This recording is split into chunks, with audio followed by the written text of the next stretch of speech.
Give it up for DJ The Cut!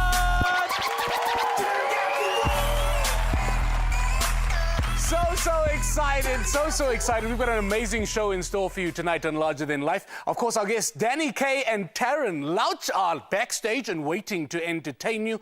The thing I want to chat about is these guests of mine are very well traveled. I mean, I've done some traveling myself. And to those of you at home that are travelers and love aeroplanes, I need an appeal to South Africa from a big guy. When I'm walking down the aisle of a plane, and you're sitting there kind of midway through, you're in the middle seat and there's an empty seat next to you. When you look up and you see a big guy coming down and you realize, here, there's an empty seat. There is no need for you to literally look like you are praying, because I've seen it. Everybody goes into a panic when there's a fat guy going to sit next to them all the way to Cape Town. It's 2 hours, for goodness sake, and I smell amazing. There's no need to look as though you just start praying. Here, please. Don't let Fatty Boom Boom sit next to me. So please, can we just stop it? Because what I've started doing is I just walk past those people. I just pretend like I don't even notice the panic in their eyes. And as I walk past, I normally see them give God a high five. Dankie, Here. But then what I do is I come back slowly, just going, shift up. I'll be sharing half your seat. And half your beef and chicken, if you don't mind. So, be kind to the big guy in the sky is all I'm saying. We're going to be talking about some traveling later on. I'm just letting you know as a public service announcement, be kind. Ready to start the show?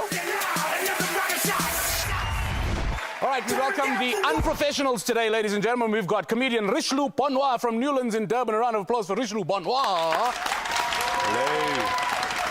And of course, we've got Nicholas Goliath. Are we in Nicholas Goliath? The handsome Nicholas Goliath. The handsome, whatever. Yes. Whatever. Are we? All right, fun facts, gents, go. So, random fact for today. Did you know that on average, over 2,500 left-handed people die or are killed every single year from using products designed for right-handed people? 2,500 left-handed people? Over 2,500. They die. They die or are killed every year. There's nothing fun about that fact. There is no, but it's a safety tip, just in case you're sitting at home right now, you're left-handed, you're using a right-handed scissor. Who knows where it could go? You never know. All right, so maybe a health and safety, definitely not fun. Richelieu Bonnoir, entertain me, please. That's interesting, because I also read a fact. I read a fact that, did you know that on average, right-handed people live 9 years longer than left-handed people? Because they're using our stuff. This is a very, guys, I feel like this has become a public service segment of the show. Protecting left-handed people. Ladies and gentlemen, give the unprofessionals a round of applause. Thank you. I think it's time to bring our guests on. Welcome to Larger Than Life. My first guest this evening, ladies and gentlemen, has a CV that is too big to fit on this little A5 card. She is an entrepreneur, she's an MC, she's an actress, she's a radio DJ, she's a stage performer. She's done it all, and I know we make this reference a lot, but she's also like literally Khloe Kardashian in the flesh. Ladies and gentlemen, give it up for the fabulous Taryn Louch!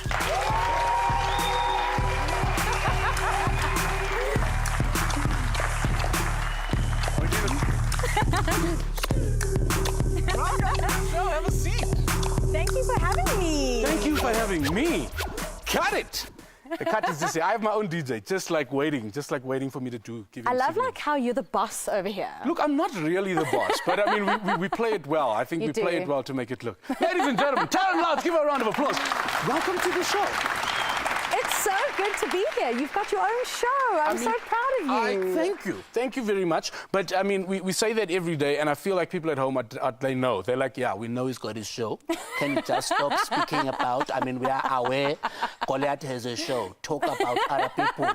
And we've got somebody amazing to speak about. So what I want people to understand is this. So we met for the first time probably about 6 or 7 years ago. Okay? Probably, absolutely. I'll never forget, we were represented by the same agent at the time, and we met at the agency, and you walked in, and you were one of those people that, and I'm sure people at home are feeling it right now, but you literally are somebody that steals the shine. Like, it doesn't matter how well whoever was in the room was doing before you walk in. When Taryn Louch walks in, the crowd stops, attention moves away, and you just take over.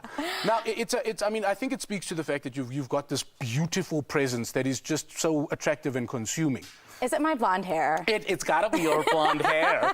I can't wait to talk to you about your accents. But before your accents, and maybe you were doing them at this point, I want to understand, was it always like this? So what was 5-year-old Taryn Louch like? I think we may even have a picture of you as a kid. I think you do. I think we may have a picture. Let's just have a look at that.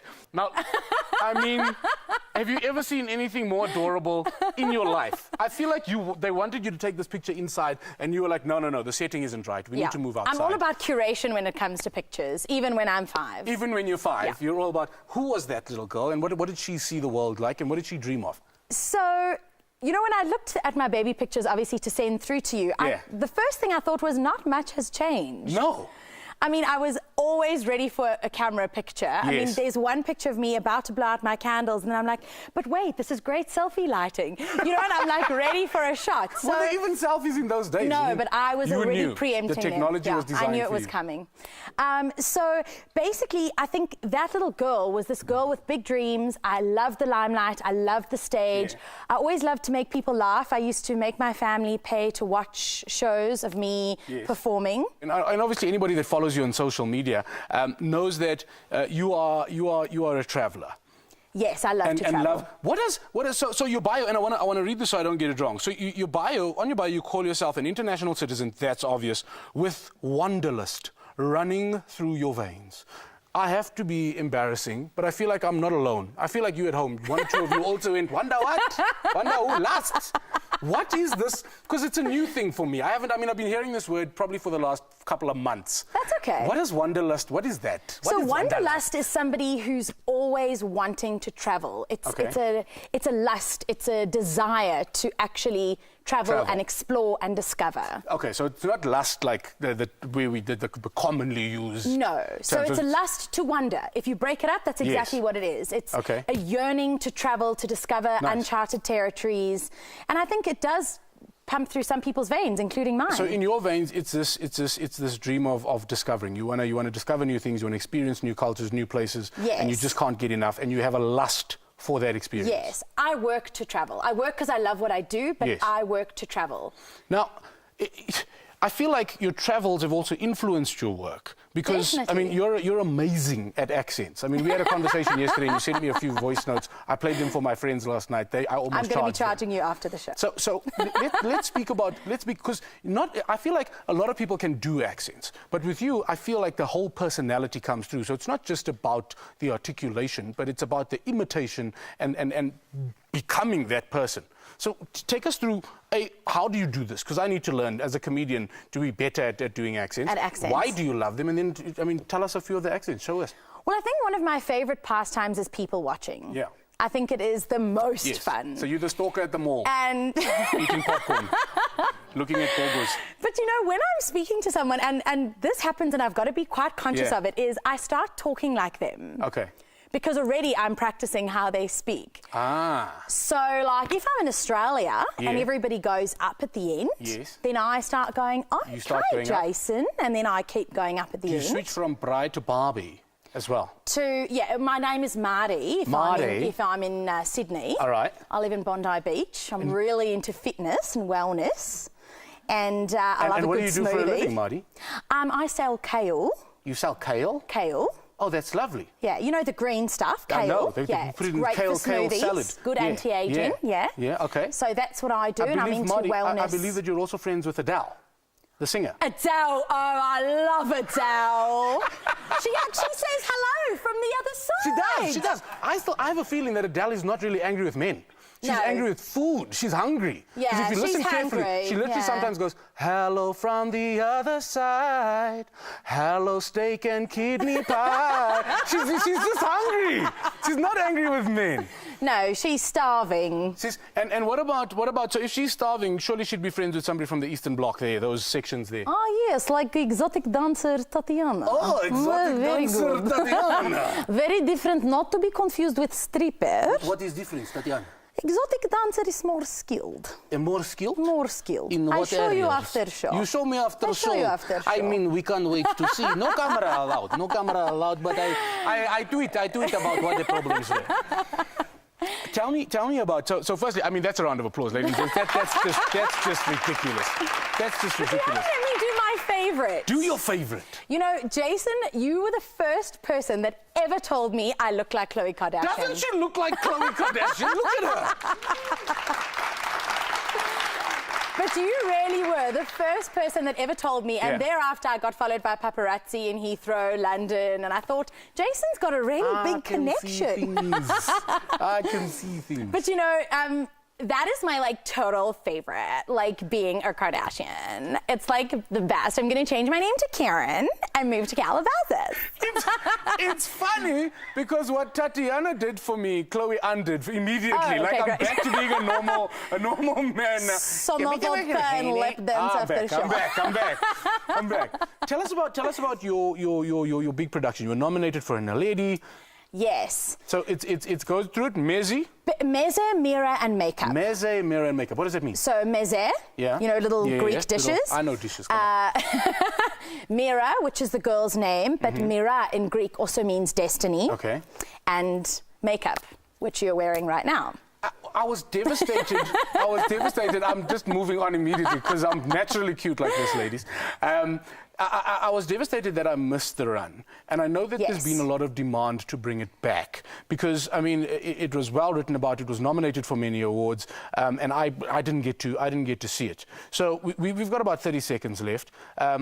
Please, so into that camera, tell them that we'll be right back. Tell them to bring the show back, but do it in the Tatiana voice. We want to, let Tatiana tell them. Tatiana gets what she wants. Go. Listen, South Africa, there's possibility my show's coming back, but more of that later. We'll be back right after this commercial break.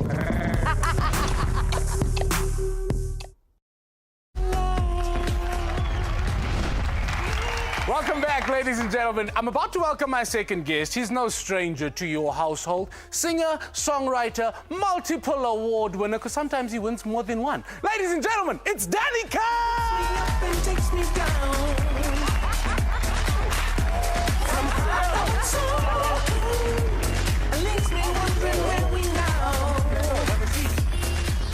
I had to No, I saw it, just dabbing it. just smell under my... Just check. you gotta check. No, because let me tell you, these studio lights. That's what that is, right? Studio lights, my friend. Sometimes when I leave here, you know when you lift up your arm and you can smell Shaka's army mooring the 24-hour antiperspirant. Have you ever lifted up your arm and just went boom, boom, boom, boom, boom, boom? No, it's havoc. Welcome. Ladies and gentlemen, Danny K!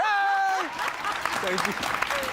I mean, but Danny, I've got the problem that we had with interviewing you is that your career has been you are basically South Africa's Madonna. That's who you are, because Danny K doesn't. I mean, Great thing.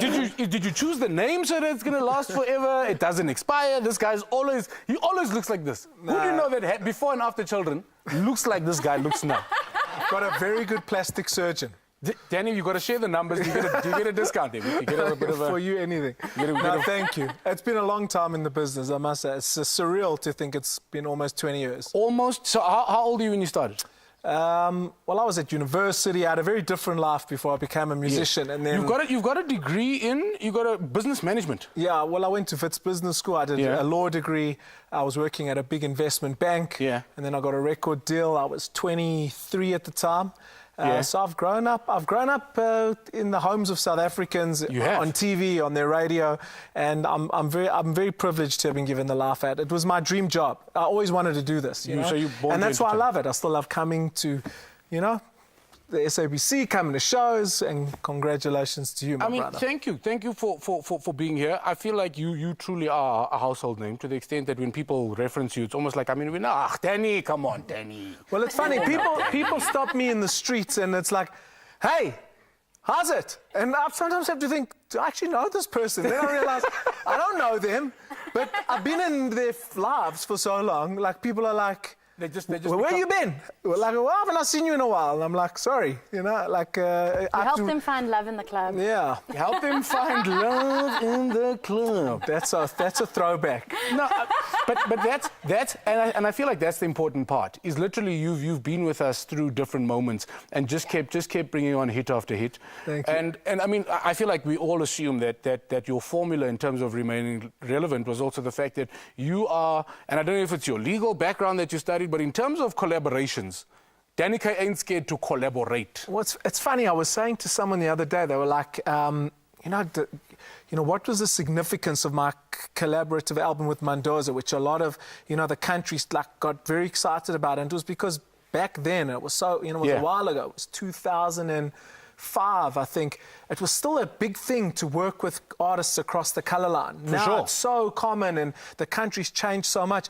And it was great, I think, you know, for the country back then that we did that project because we said, hey, don't be scared of one another, you know? And also don't be scared of the culture. So it wasn't even just about the people, but don't be scared to let the cultures integrate because music was the universal thing. That's what you taught us. But a lot of us that can do these sorts of things came from homes and our parents weren't scared of mixing with other cultures. Yes. So, you know, my father and my mother were always, you know, we always were told to embrace difference as opposed to being scared of it. And I think that was a great lesson early on in my life. So, I mean, basically, you've done... I always used to say, like, you know, Danny K makes coloured music. I mean, people ask why. I'm That's just like... funny that, once you mix a white guy and a black guy, the product is coloured, my friend. Funny, I mean, just like that. Everyone thought I was from Cape Town. But it's true. Are we, Danny? It's true. When I came out, Cape Town was the first part of the country. When Hurt So Bad came out in 2000, 16 years ago. No. It was 16 years ago, 16 years ago. Hurt So Bad, my first single dropped 16 years. And it's funny, when I do it at shows, I realize, like, I can be at like a festival show and there'll be 20-year-old or 16-year-old kids, and then there'll be like 35, 40-year-old adults. And none of them sing along to Hurt So Bad, the young kids. But then when I do Brown Eyes, so it's funny, my set is like very segmented. And sometimes a brown eye hurts so bad. That's, I mean... a brown eye, sometimes. Carry on, Danny, carry on. No, but Cape Town was the first place that gave me a chance, really, because I did soul music, and it was a very coloured, you know, a coloured medium, I guess, when it came out. Like, you know, coloured people like soul music, so it was funny. Is it a compliment to an artist to have a, like in where I come from, you'll have drunken anthems. You know, so you've got music that you listen to in your car every day, but when you're at a party, at a braai, and it gets a little bit late, you want to play that jam that everybody believes they can sing. Hurts so bad. You know what I mean? I'm telling you, man, it's a good thing that, you know, it's like one of those songs which you don't have to think too much about, and those are the biggest anthems. Like, those are the songs. So tell me about how Shout came about, because you were instrumental, and I think what impressed me the most is you used your momentum as Danny K, you used the relationships you had with the industry and that momentum to start changing the world in a way that we hadn't seen, I think, from a South African perspective before. Well, it's funny, I grew up loving the USA for Africa project. So Quincy, Michael Jackson, Stevie Wonder, Lionel Richie, and the host of America's Best Talents did this song to alleviate hunger in Ethiopia in the 80s. It was a global success. I mean, it was an amazing song. I think it's stuck in the back of my mind somewhere. When I released my first single, the Nelson Mandela Foundation got hold of me. I worked very closely with Madiba on 46664, and I just started realizing that, like, why do we get given these gifts, these opportunities, this profile? And I felt a very real, sincere calling to use what I'd been, you know, awarded, given by this country, to do something with it. And Cabello, my co-founder, and I, you know, we were musicians, so we naturally, that's why the USA for Africa, We Are the World thing, we're like, let's do a song. But there's one thing just doing a song, you know, a song is a song is a song. We needed to raise money. We really needed to deploy it in the right ways, make a real difference. Not just raise money like, you know.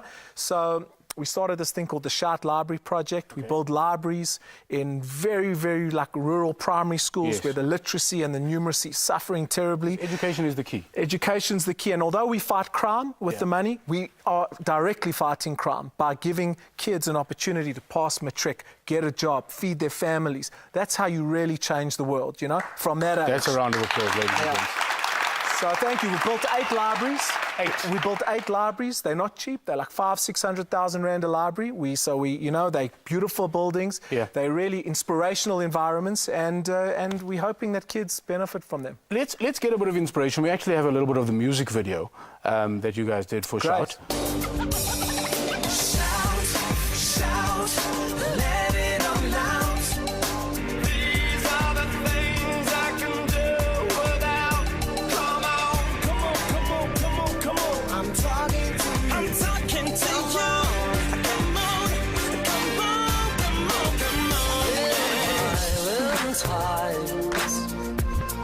You shouldn't have to sell your soul. That was my impersonation.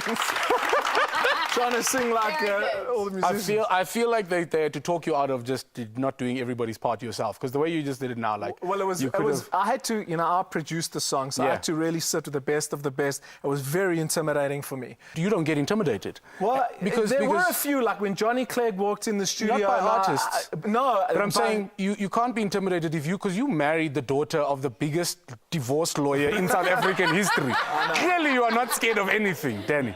No, I was pretty scared. When I went to ask for my wife's hand in marriage, I went to my father-in-law's office. He's got this big leather sofa, and it was 11:50. I walked in unannounced, and as I was about to ask him permission, his grandfather clock struck 12, and it was like dong, dong. And it was a pretty scary rite of passage moment, but I earned big stripes for that, you know. Yeah, I mean, from what we see on social media, you guys look like the perfect family, so we wish you all the blessings in the world. Very blessed, thanks. And I mean, we've got a picture of you here, which is another intimidating moment. We've got a picture of you training to be a dad. This was like about 2 months before my son was born. We had this nurse come over. I didn't even know how to wash a baby, nothing. That was the washing the baby. That was the washing the baby lesson. Yeah, don't you just dip it? Just dip, shake, and shake it off. Is that not the way it works? Clearly not. Not ready, Jay. No, not. I'm wearing a condom right now, my friend. Not ready at all. Thank you so much for coming on. We've got some great fun coming up after the next break. Awesome. But to take us to the next break, I've always wanted to sing. People are going to, you know what, tweet as much as you want. I'm going to sing with every guest that can sing on this show until somebody recognizes. You are a good singer. I'm not. No, you are. I want you and I to do it. Can we do a duet? You've got that, like, you know, I don't know, like Peebo brass and... Now you just you got that, like... You know, 2, 3... So we got to get a beat first. So most song, you know... Just singing. No. We'll be right back in just a minute. Just a minute.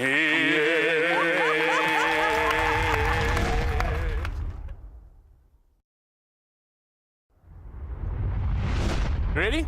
3, 2, 1. Okay, one of the things Danny's going to buy, the car. Ferrari. Good.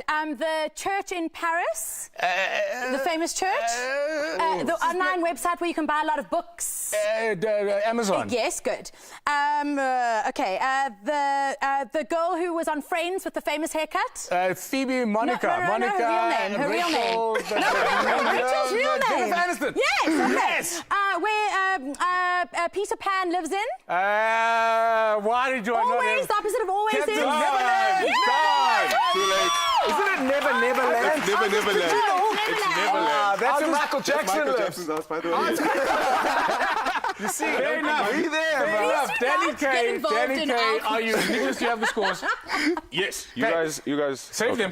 Danny K, you ready? My back so All right, are you ready? All right, Danielson, you're playing with Richelieu? I'm playing with Richelieu. All right, on your marks. 3, 2, 1, The go. biggest ticket seller in the country is? Compy tickets. Will Smith dressed in a suit fought aliens in? I am legend. No, aliens. The biggest comrades marathon winner of all time in South Africa is? Bruce Fordyce. Yes, the big piece